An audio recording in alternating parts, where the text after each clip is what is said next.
Recently, I've been getting more and more into epic fantasy, and since that is the case, it is not surprising that I would eventually read one of the works of the highly acclaimed author Brandon Sanderson. I was aware that he is regarded by many as one of the biggest names in modern fantasy, and my expectations were reasonably high for it. Nevertheless, the final Empire managed to surpass all of them. The first entry into the Mistborn Trilogy is undoubtedly one of the cleverest and most satisfying fantasy books that I have ever read. Amidst the dystopian world in which the final Empire sets itself, we get to experience the introduction of the outstanding cast of revolutionary thieves.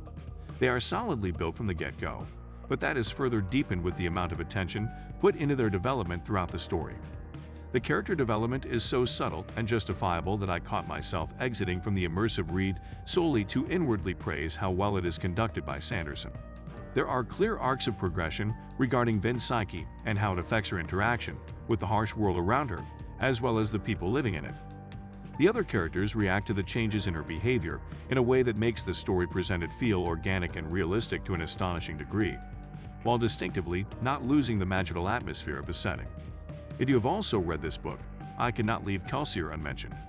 He was the most captivating character that I have had the pleasure of reading as of yet, possessing mysterious depth and motivation, supernatural charisma, and personality that is just downright enjoyable to read. The plot revolves around the massive undertaking of overthrowing an empire that has been ruling the lands for over 1,000 years, and the way it is executed is just brilliant. The main band of thieves is resourceful, cunning, adaptive, and charismatic, but even with all those qualities, few things go according to their idealistic plan, as often happens in real life. That makes up for constant plot twists and the introduction of new threats that must be dealt with if Cosmere's group wants to succeed in their endeavor, which naturally translates into an unpredictable yet clever story that always has the reader on their toes. The final links of the revolutionaries' plan are executed in a beautifully sad way that is sure to leave bittersweet memories. In a way, if you are attentive enough, it is possible to speculate how the majority of the events may play out, but that only serves to demonstrate how nuanced and thoughtful the plot of the final Empire really is. If there is an area that I found lacking, it would be how little detail the fauna receives. Besides the people and the occasional supernatural and magical beings, there is little to no mention of animals and how they are affected by such harsh environments. Perhaps all the animals died, and, given the circumstances, I would not be contrary to that idea. But the lack of mention still makes it a somewhat dissatisfying aspect in this book. That, however, is literally the only criticism I can give this book.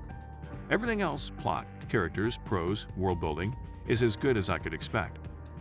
The Final Empire was my introduction to Sanderson's universe, and I can safely say it became my absolute favorite epic fantasy book. Though I confess to not having read such an extensive list of books as some of the more experienced readers out there, I don't see how a fantasy book can get any better than this. I will be continuing to read more Brandon Sanderson, and I seriously cannot describe how much I anticipate the eventual reread of the Mistborn Trilogy.